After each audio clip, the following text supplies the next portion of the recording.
Champions sometimes have to bluff. Chris Froome proved it today in the finale of Stage 5. At the foot of the ascent to Vaujany, the British rider seemed to be doing worse than his main rivals on the Critérium. But the two-time Dauphiné champion held on and bounced back. In the end, he even launched the decisive attack. Richie PORTE was the only one able to follow him, without nonetheless upsetting Froome's plan to win his sixth-stage success in the competition. And tonight, there's a new leader.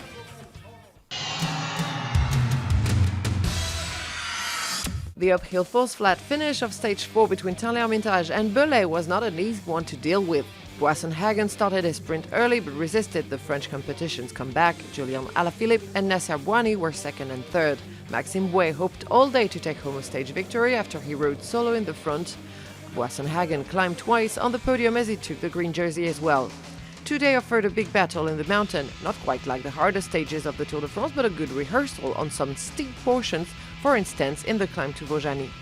5 men went to the front at the start of this Stage 5, but the breakaway was then dropped by Ukraine's Grivko, who seized his chance solo.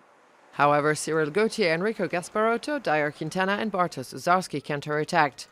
The main beneficiary from the hilly course was Daniel Teclemanot, who managed to grab the king of the mountain points he needed to steal the polka dot jersey from Richie PORTE. Last year already, he'd won the best climbers jersey. Contador's Tinkoff monitored the gap to be never more than 3 minutes behind. Best of the breakaway, Gasparotto, the Italian, left his companions, while further back the favourites were making their move. Landa launched a rocket to set up the positions for Froome. He broke in the front of the pack. Few riders followed. Even Froome seemed to have a hard time taking his teammates' wheel behind the yellow jersey wearer. That was to strike better later. Set by Landa, Froome attack, only followed by Richie PORTE. The two men intended to wrestle for the victory, while Contador got a certain relief from Don Martin and Adam Yates, who pulled him in their slipstream. It allowed Contador to narrow his gap with Froome.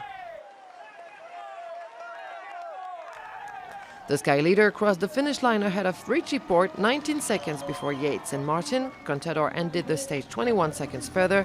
Froome indisputably made an impression today.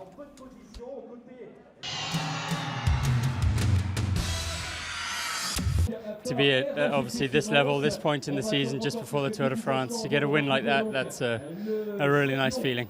I did expect on such a short climb, only really 4 kilometers long, that he had managed to hold on today.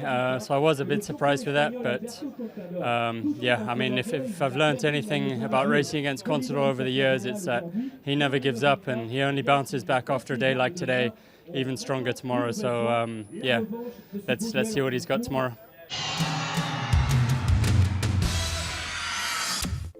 Christopher Froome winning a stage on the Critérium du Dauphiné. It's happened at least once in the past 4 years. The gaps are not big today, but the big guns are at the expected level. This stage's best riders are all GC top 10 occupants. 6 men are under a minute from Froome. The queen stage of this Critérium du Dauphiné is underway. On Saturday, the competitors will get no less than 50 kilometers of uphill ride to cover, of which the only hors category pass of the week, the Col de la Madeleine, halfway to the finish line at Méribel. Which riders will stay on top?